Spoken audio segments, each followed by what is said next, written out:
صورنا رجعت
كده بفضل الله سبحانه وتعالى.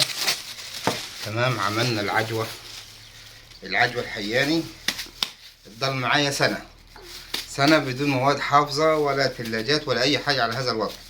ممكن أدهنها زيت زيتون أو وأحط عليها سمسم. تمام، وزي كده هون بالنظافة دي تضل معايا أكتر من سنة بدون مواد حافظة أو ثلاجات أو أي حاجة. وما تتخزنش في الثلاجة، تخزن بره زي كده. تمام، عايز اعمل كيلو زي كده، عايز اعمل كيلو ونص، عايز اعمل 2 كيلو زي كده حاجه نظيفه وحاجه بسم الله ما شاء الله. وكان معكم اخوكم علي مقبول لتوريد زراعه النخيل الحياني.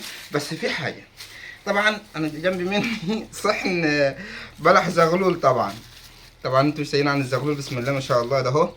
في ناس بتسالني ايه الفرق بين الرطب الحياني والزغلول. الزغلول بلحه فريش بتتاكل طازه زي كده، بتتاكل حمرا.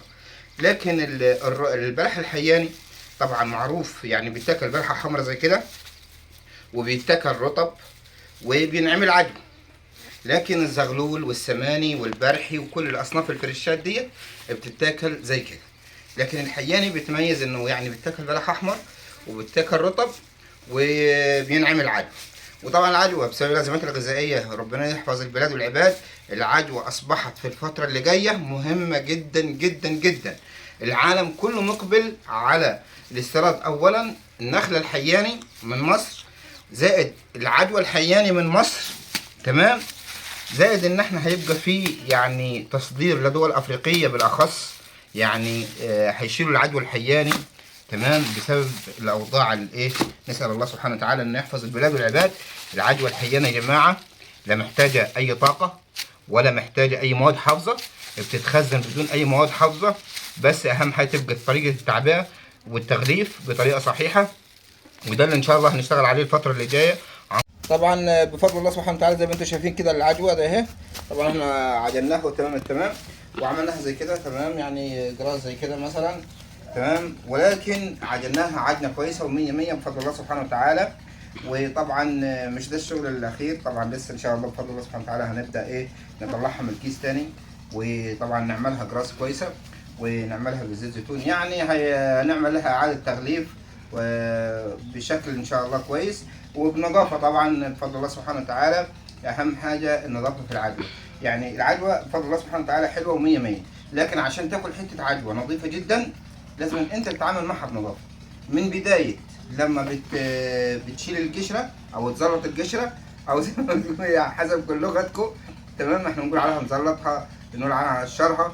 من بدايه ما بتقشرها او بتنزلها من على النخله، وبعد كده يتم غسيلها، وبعد كده يتم تزليطها، وبعد كده تبدا تطلع النوايا وتشيل الجمع وتسرها في الشمس، تمام. لعند ما بنبدا نجمعها ونعجنها زي كده، لعند ما نرجع نعبيها ونغلفها بطريقه صحيحه، تمام. كل ده شغل على نظافه، تمام. ولكن بفضل الله سبحانه وتعالى الفتره اللي جايه في مصانع تعبئه وتغليف، وفي كمان هنلغي موضوع ان احنا نطلع الرطبه في الشمس، تمام. ليه؟ لان في مكن تصنيع بيسحب البخار بنفس الجوده بدون ما نعرض الرطب او العجوه للشمس، يعني للهواء الطلق زي ما بيقولوا، عشان بحيث ان نحافظ على نظافه العجوه، ودي العجوه الحيه. وفي رعايه الله، والسلام عليكم ورحمه الله وبركاته.